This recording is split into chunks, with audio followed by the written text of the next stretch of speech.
En neuf ou en rénovation, les systèmes de ventilation évoluent. La ventilation double flux vous apporte un confort supplémentaire et des économies d'énergie. Je vous laisse découvrir le principe de fonctionnement. Les systèmes de ventilation simple flux extraient l'air des pièces dites humides pour le rejeter à l'extérieur.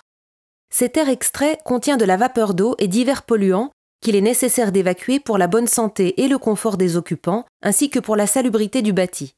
L'inconvénient principal de cette technique, c'est qu'elle évacue de l'air chauffé et fait pénétrer de l'air extérieur directement dans les pièces de vie. Cela provoque inévitablement des consommations de chauffage. Le système double flux comporte un flux d'insufflation et un flux d'extraction.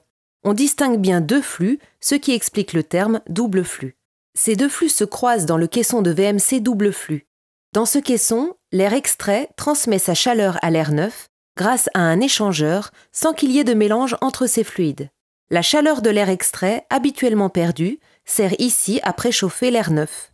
Au niveau des bouches d'insufflation, l'air est soufflé à une température proche de la température de confort. Le confort des occupants est ainsi amélioré. Globalement, les besoins de chauffage sont diminués.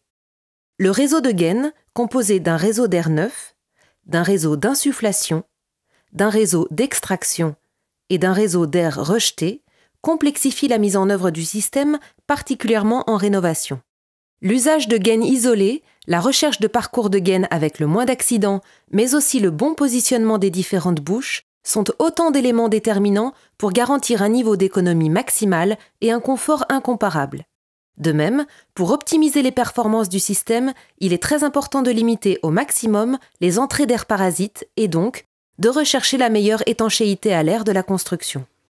Dans le cas du remplacement d'un système simple flux par un système double flux, les entrées d'air présentes dans les menuiseries devront être obstruées.